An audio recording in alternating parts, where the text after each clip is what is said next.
The only thing that we're interested in is putting money in your wallet. If you want to bet the fights, if you want to have a little bit of action, you are in the right place. With my partner, Ian Parker, I am Brett Okamoto. We're ready to rock between our parlays, our props, our straight picks. It's time to make money. Let's go.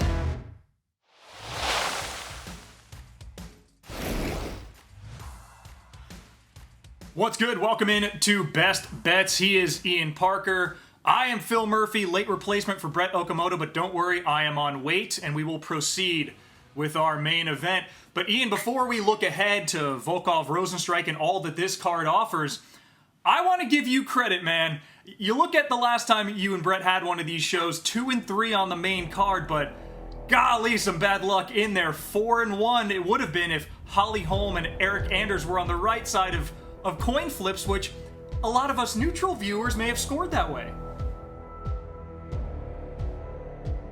Yeah, I really appreciate you bringing that up. I haven't, finally gotten past that, those sleepless nights. Look, the hardest part about this sport is when it's left to the judges.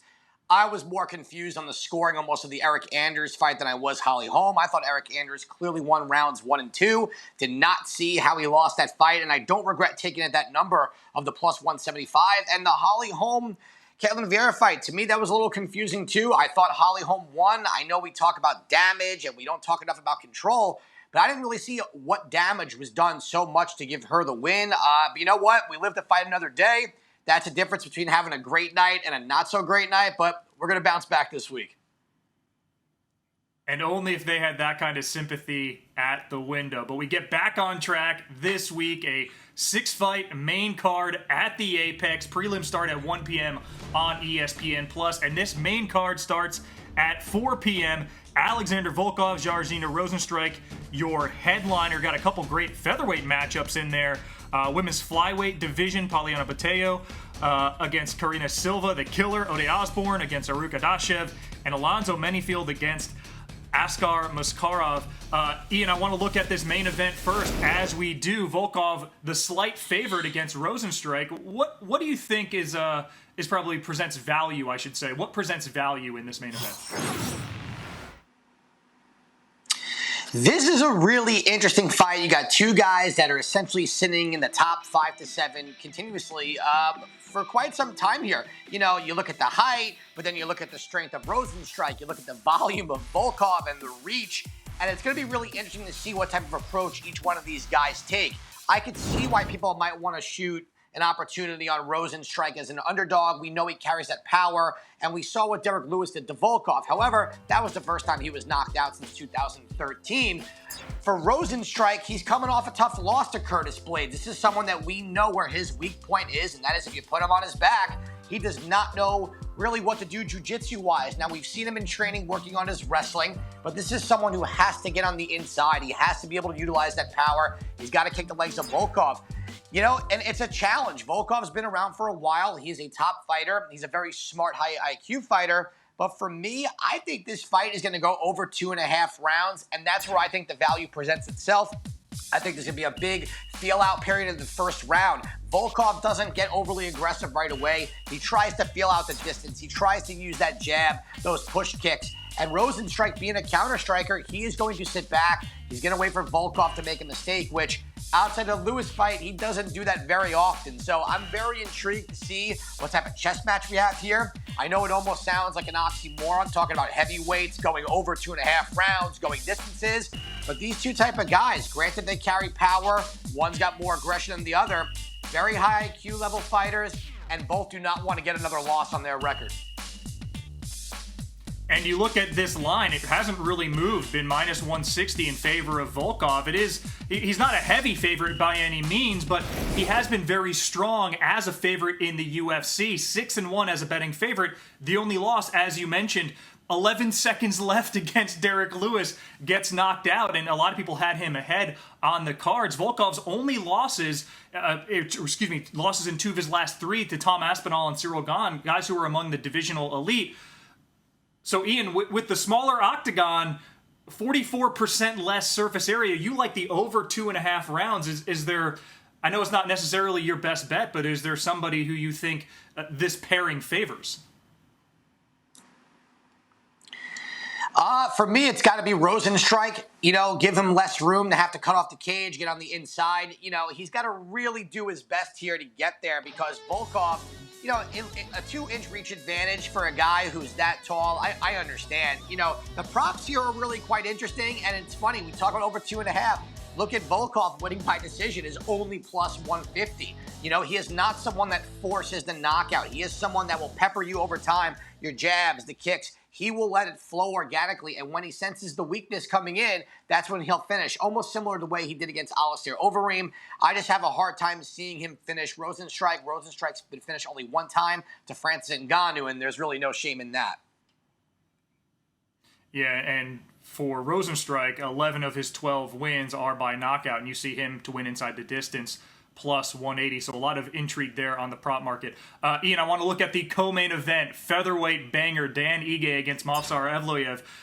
Evloev is in the top 15. Ige is the higher-ranked fighter, but he's more than a 3-1 underdog here, and precedent is not kind for that. Guys in that position, top 10 fighter who are fighting somebody outside the top 10 since ranking started in 2013, 0-7 straight up when they're 3-1 dogs or longer. Evloev 15-0 as a pro, looking to join Jack Shore among others, 16-0, which is the best among fighters on the active roster.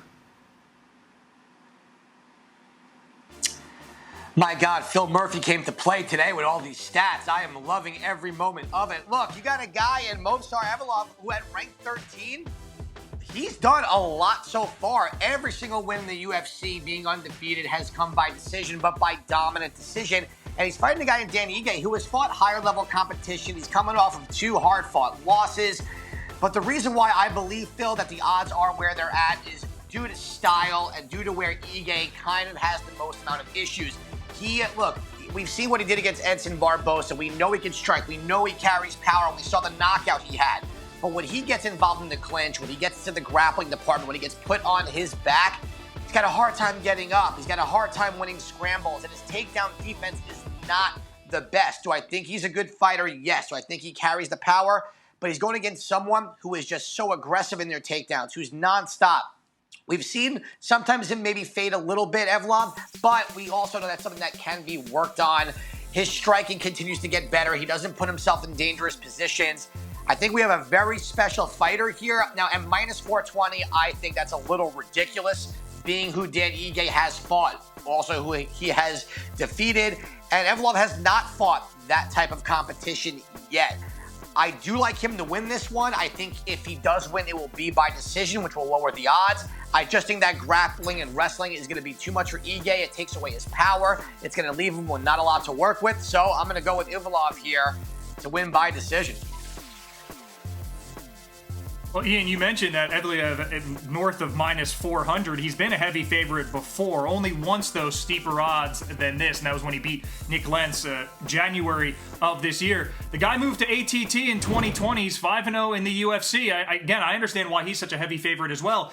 If you think minus 400 is perhaps a little steep, where do you think the best value is presented for this co-main event?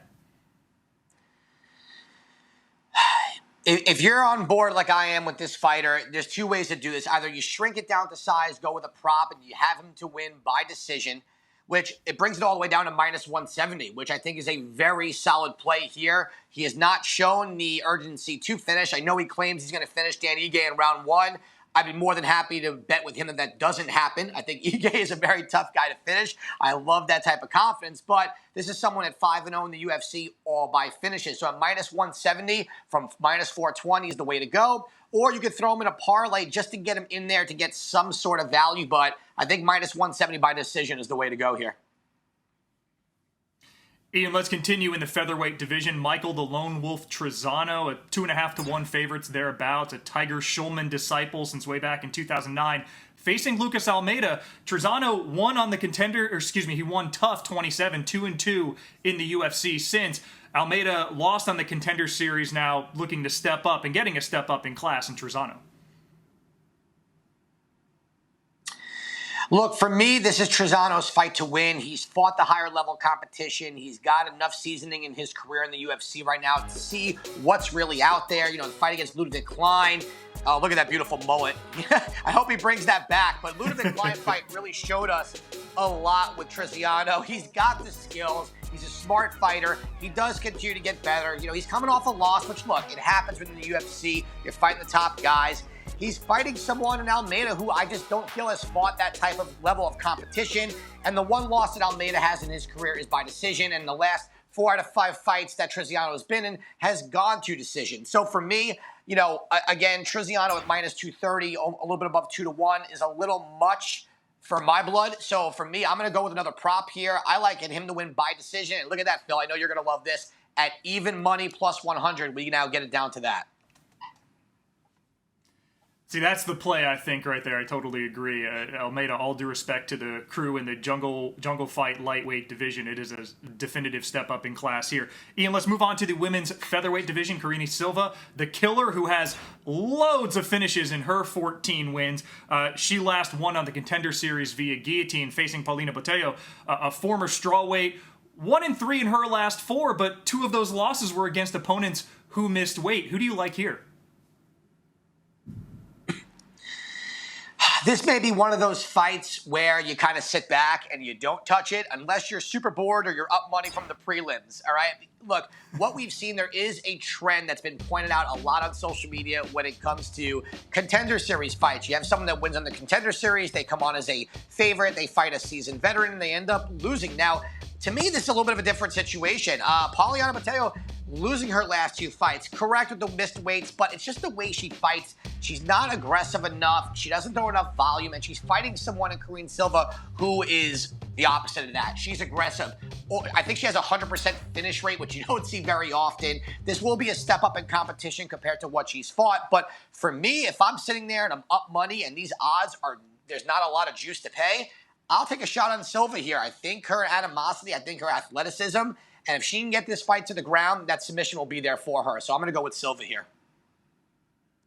Yeah, her strength is impressive for the women's flyweight division. We now move to the men's flyweight division. Somebody whose size is impressive there, Ode Osborne against Zaruk Adasha, the Uzbek kickboxer. 3-0 in Bellator, just 1-2 since moving to the UFC. Ian, to me, I'm a little bit surprised. Osborne's just a 2-1 favorite here. I would have expected a little bit steeper odds given who he's fought. You know what, Phil? I agree with you there. So I think we're getting, I don't want to call it a gift because anything could happen in this sport, you know, but sometimes when I look at these fighters, I think they're more impressive in some of their losses than they are in some of their wins. His fight against Manel Cape, he was expected to get absolutely demolished early on. He was winning that fight looking great until he did get demolished with a flying knee. But up until that point where there was, I think, 15 seconds left in that round, he was looking very solid. He then fought CJ Vergara, who we've seen in his last 2 fights, scrappy, wrestler, brawler, and just doesn't stop with the cardio. So Osborne has seen a real different level and variety of fighters, and he won that last fight. I thought it was very impressive. He had to dig deep. Against a guy in Adasha, I just don't see what he brings right now that's going to scare Ode Osborne. You know, we know he's a kickboxer, but he's short, he's stocky, he's got power, but he doesn't throw a ton of volume, and off his back, he brings no defensive jiu-jitsu threat. He's not going to throw any triangle chokes up with no arm bars. I don't even see him really trying to sweep. So for me, I like Ode Osborne here based on the level of competition he's fought. I do think striking scares me a little bit. He can get sloppy sometimes, but if he could use that to get to the ground where he'll have a huge advantage, to me, this should be a no-brainer, and I'm going with Ode Osborne. Yeah, and he's looked impressive. It's only been 1 fight for Osborne since he moved to Syndicate MMA. And again, Adasha lost his UFC debut on 4 days' notice, knockout to Tyson Nam, but it just seems a disparity. I agree with you, Ian. The minus 190, minus 200 for Osborne is terrific value. The main card opener is in the light heavyweight division. Amanda Alonzo Menifield, who was on a lot of people's radars as a potential contender after his 9-0 start to his career, knocked out Paul Craig. Just 2-3 since. He faces the Ukrainian UFC debutant Askar Mazarov, who, if you look at his tape, he's got some violent finishes in Eastern Europe. He came through the Ukrainian and Russian MMA scene. He's fought in China. A decent step up in competition for him. Welcome to the UFC. You get Alonzo Menifield. Well, you know, what's really interesting, in the last 24 hours, we've come to learn that his record is actually not what it was presented. Originally, it was 25 wins. It's now been lowered to 21 wins. I don't know what happened there. Sometimes padding records, you get caught. To me, it's a little crazy, but I looked at his record. I watched some tape. You're right, violent finishes, but against guys with some really interesting records, 7-5, 10-14, that is not an Alonzo Mendenfield, especially a guy who's with Saif Saud over in Texas. You got a guy in Mendenfield who we know he carries the power. We've seen him actually go to the ground. He's got takedowns right on cue with the highlight. For me, this is Mendenfield's fight to absolutely bounce back off that last one. I thought he actually won against William Knight in that last fight. Again, the judges, not a robbery, but it was close, but I had it for Alonzo. I think for Mendenfield here, this fight, if he puts his opponent on his back early, doesn't allow a brawl, doesn't let this guy come forward and fight with reckless abandon, he gets back on the winning track. He had 2 wins in a row prior to the William Knight fight. I still think he's a good prospect. I think he's in the right camp, and he's just learning. Sometimes we get excited when we see these big dudes come into the UFC and they get knockouts early and then they lose, a little bit of a fall from grace, but then they have time to bounce back. He's still young in his career, so I like Alonzo Mendenfield here. His opponent just does not show me enough to have any confidence in an upset. And again, the level of competition, way different in the UFC, so let's go with Mendenfield.